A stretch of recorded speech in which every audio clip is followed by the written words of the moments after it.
तर काल रात्रीच मित्रांनो आपण ताडपत्री मारली होती, म्हणजे आपण ज्यावेळेस वाघोलीमध्ये होतो त्यावेळेस. आणि हे बघा असं मटेरियल ठेवलंय. आता हे थोडं लांब आहे त्यामुळं ते उभं ठेवलं, म्हणजे 4 फूट बाय 4 फूटचा तो बॉक्स आहे आणि हा 5 फूटचा आहे, त्यामुळं हा आडवा ठेवला आहे. तेव्हा ते मटेरियल आपल्या फाळक्याच्या आतमध्ये आलंय. हे बघा, बघू शकता.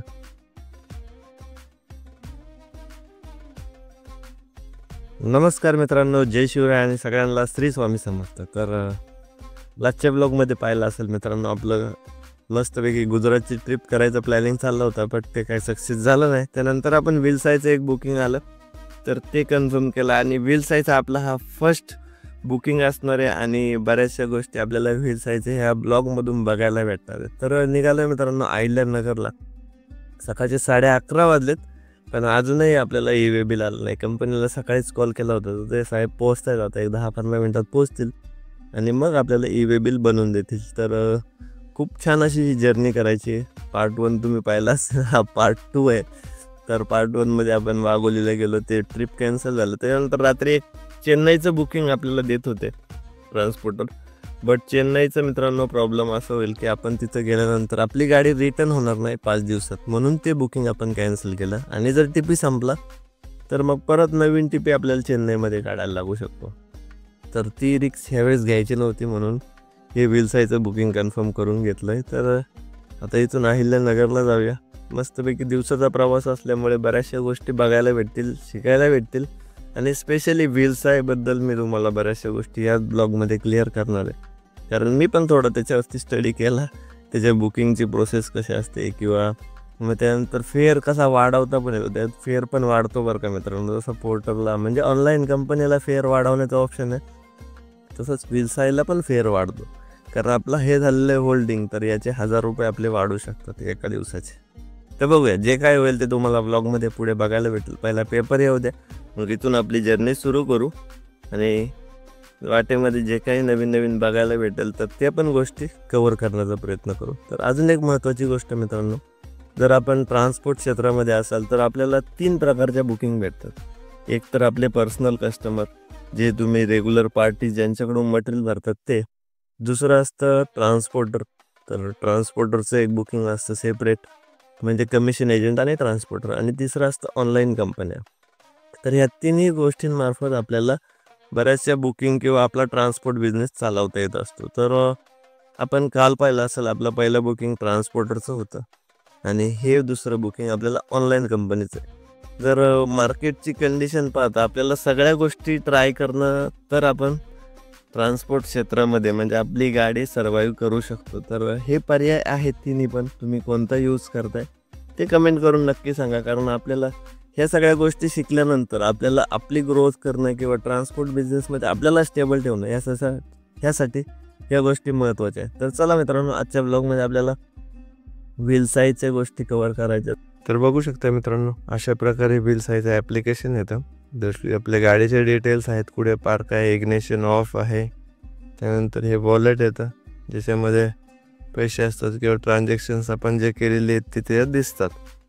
तर आपण कालची ही ट्रिप कन्फर्म करण्यासाठी 500 रुपये वॉलेटला ॲड केले होते. त्यानंतर लर्निंगचे ऑप्शन आहेत, भरपूर असे व्हिडिओचं नॉलेज तुम्हाला याच्यामधून घेता येतं. त्यानंतर हा मेन डॅशबोर्ड येतो व्हीलसाईचा, जिथे आपल्या गाडीचे डिटेल्स, फास्टॅगचे डिटेल्स, त्यानंतर काय नोटिफिकेशन्स असतील तर ते पण दिसतात. हेल्पसाठी हा एक ऑप्शन आहे. त्यानंतर मेन मेनूमध्ये मित्रांनो फास्टॅग, डिझेल आणि हा लोड. इथं ऑल इंडियाचे लोड तुम्हाला कन्फर्म झालेले दिसतात, त्याचे किती फेअर आहे ते पण दिसतं. तर हे सध्या लोड अवेलेबल आहेत आणि न्यू लोड, आणि हे आपण सिटी सिलेक्ट करू शकतो. म्हणजे आता मी आज पुण्यामध्ये आहे, तर पुणे टू अनलोडिंग कुठलं पाहिजे ते, तसे लोड्स तुम्हाला इथून अवेलेबल असतात. तर हे ऑप्शन्स तुम्हाला व्हीलसाईमध्ये बघायला भेटतात. त्यानंतर आपले ट्रिपचे डिटेल्स इथे येतात, हे ट्रिपचे डिटेल्स आहेत. तर आता हे बघा, हे फेअर चेंज होत चाललं आहे. 6,101 रुपये, म्हणजे इथं आपण जो वेटिंग टाईम येतो त्यानुसार ते फेअर अपडेट होत राहतात. बाकी लोडिंग अनलोडिंग पॉईंट किंवा फेअर कसा चेंज होत चालला आहे. तर आपला पिकअप ट्रिप कन्फर्म झाली होती 7:19 काल, आणि त्यानंतर आपण 8:30ला पोहोचतो होतो. तेव्हापासून आतापर्यंत आपलं होल्डिंग टाइम जनरेट होत चाललाय. तर हे मॅपवरती सुद्धा ट्रॅक करता येतं. त्याचबरोबर इथे OTP आणि स्टार्ट ट्रिप हा ऑप्शन आपला राहिलेला आहे. आता इथे बघा हे फेअर चेंज होताचे डिटेल्स पण याच्यामध्ये अपडेट होत चाललेले आहेत टाइम लॅप्सनुसार. तर अशा प्रकारे काय थोडाफार माहिती तुम्हाला वेलसाईबद्दल याच्यामधून समजली असेल. तर चला आता ऑलमोस्ट त्यांचं काम डन झालेलं आहे. तर आपण एकदा कॉन्टॅक्ट करून बघू आणि आपले पेपर आलेत का ते चेक करू आणि इथून आपली जर्नी सुरू करू. तर मित्रांनो बरोबर 12 वाजलेत आणि आपलं आत्ताच EWA बिल आलंय. तर आपण वेलसाईतून आपल्याला मॅनेजर भेटतो. तर त्या मॅनेजरने आपल्याला पुढे जाण्यासाठी सांगितलं. बोलला मी एलआर बनवून पाठवतो. तर चला इथून आता निघूया. 150 किलोमीटरचा मित्रांनो आपला हा प्रवास होणार आहे आणि बऱ्याचशा गोष्टी आपल्याला दिवसाच बघायला भेटतील. एक 4-5 तासाचं रनिंग लागेल कारण अहमदनगर रोडला किंवा अहिल्यानगर रोडला प्रवास उरकत नाही आणि उन्हाचा पण टायमिंग झालाय बरोबर 12चा. तर मित्रांनो भरपूर मोठं असं आपल्या इथं महाराजांच्या स्मारकाचं काम चालू आहे मोशीमध्ये. दुपारचा टायमिंग आहे. आता इथं काम चालू आहे बघू शकता. फर्स्ट स्टेजचं काम पूर्ण झालंय. तर आपण निघालोय मित्रांनो आपल्या रूटला आणि मधल्याच रोडने चाललोय. आळंदी मार्गे जाणार आहे.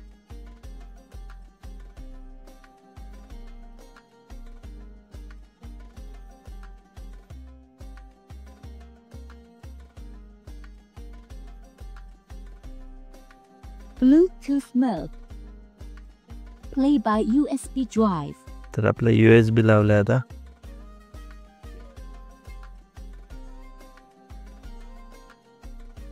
आवाज तर आला असेल आता मित्रांनो तुम्हाला.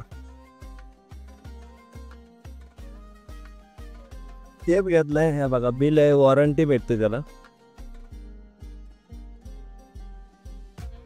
आता इथून आपली पुढची जर्नी सुरू करायची. जेवण पण उरकून घेतलं. तर आता चला निघूया मित्रांनो आपण इथून. आपला टेप घेण्यामागचं कारण म्हणजे आपला टेप झाला होता खराब. लास्ट टाइम ज्यावेळेस गाडीचं काम करत होतो त्यावेळेस ते खोललं होतं सगळं. तर टेप झाला खराब म्हणून मग आपल्याला टेप घेणं गरजेचं होतं. लॉंग रूटला जर चाललं ना गाडीत काहीतरी म्युझिक सिस्टम पाहिजे. जर कंटिन्यू तरी हेडफोन कानात घालून चालवणं म्हणजे पाहिजे. जर वायरचा आवाज पूर्ण बंद होऊन जातो. त्यापेक्षा टेप लावला तर थोडं एंटरटेन म्हणून हा टेप घेतलाय. तर बप्पू टेपवाले म्हणून शिक्रापूरला आहेत. 1200 रुपयाला आपल्याला टेप बसला आणि आवाज तुम्ही पाहिला असत. ते जास्त काही म्युझिक वाजू शकत नाही. कॉपीराईटचा परत क्लेम नको. चला पोचले आपण आता शिक्रापूर चौकाच्या पुढे म्हणजे शिक्रापूर गावाच्या चौकात. इथं पण थोडंफार ट्रॅफिक आहे आणि ती लाईन पूर्ण जामच आहे. तर फटाफट आपलं अंतर कव्हर करून घेऊ कारण आपण भरपूर असं उशीर केला.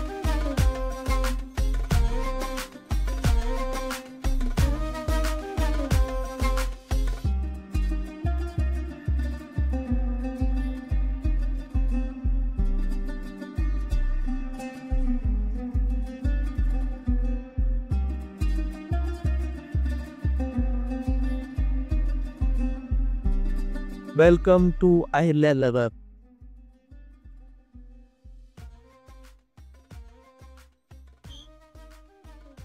म्हणजे हा फ्लायओव्हर झाल्यापासून आपण फर्स्ट टाइम खालच्या साईडने येतोय. तिथं स्वराज्याची शपथ. याच्यातून मित्रांनो आपला इतिहास समजू शकतो. हे पहा आपलं खूप छान छान असे फोटो आहेत.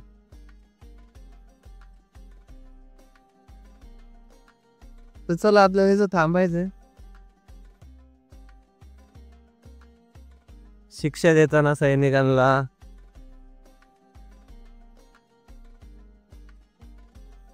सर इथं पुढे जाऊन थांबू बस स्टँडच्या.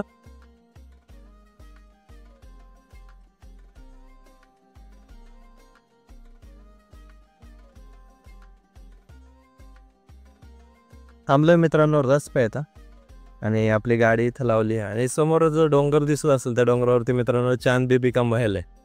म्हणजे अहमदनगरमधील अहिल्यानगरमधील हे एक हिस्टॉरिकल प्लेस. चला आता चहा घेऊया आणि असं जस्ट तिथून बाजूने जायचं, बट इथं थांबलो म्हणलं तुम्हाला पण एकदा आपण द्यावा.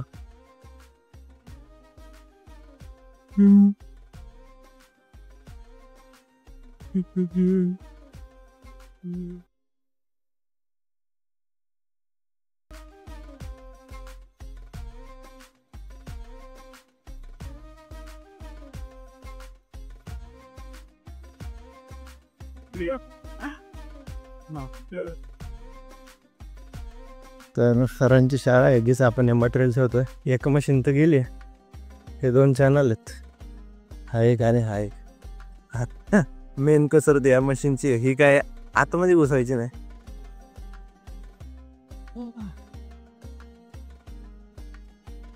तर झाली मित्रांनो आपली गाडी खाली. हे बघा एवढे होते ते सर चाललेत पुढं आणि हे 4 मेंबर आणि आपण एक 5. इथून काही बुकिंग भेटणार नाही आहे, त्यामुळे आपल्याला एमपीच इथून जावं लागणार आहे. तर हे 6,000 रुपयाचं मित्रांनो आपलं बुकिंग होतं, पुणे टू अहमदनगर अहिल्यानगरचं. तर आपण इथं गाडी खाली करून दिली. आता ते PODचा फोटो काढून त्याच्यावरती अपलोड केला आहे. एकदा जे आपलं मॅनेजर आहे त्याला पण ते पाठवून देऊ आणि इथून डायरेक्टली पुण्याला जाऊ. तर नेक्स्ट ब्लॉगमध्ये मित्रांनो आपल्याला पुणे टू कोल्हापूर साईडचं एक बुकिंग येते तुम्हाला बघायला भेटेल. त्यामुळे चॅनलवरती नवीन असाल तर सबस्क्राईब करा आणि बेल नोटिफिकेशन ऑलवरती सेट करा, म्हणजे तुम्हाला पूर्ण जर्नी एन्जॉय करा. आता डायरेक्टलीच निघूया पुण्याला. तर आजचा ब्लॉग कसा वाटला ते पण कमेंट करून नक्की सांगा मित्रांनो. भेटूया नेक्स्ट ब्लॉगमध्ये, तोपर्यंत काळजी घ्या आणि गुड नाईट.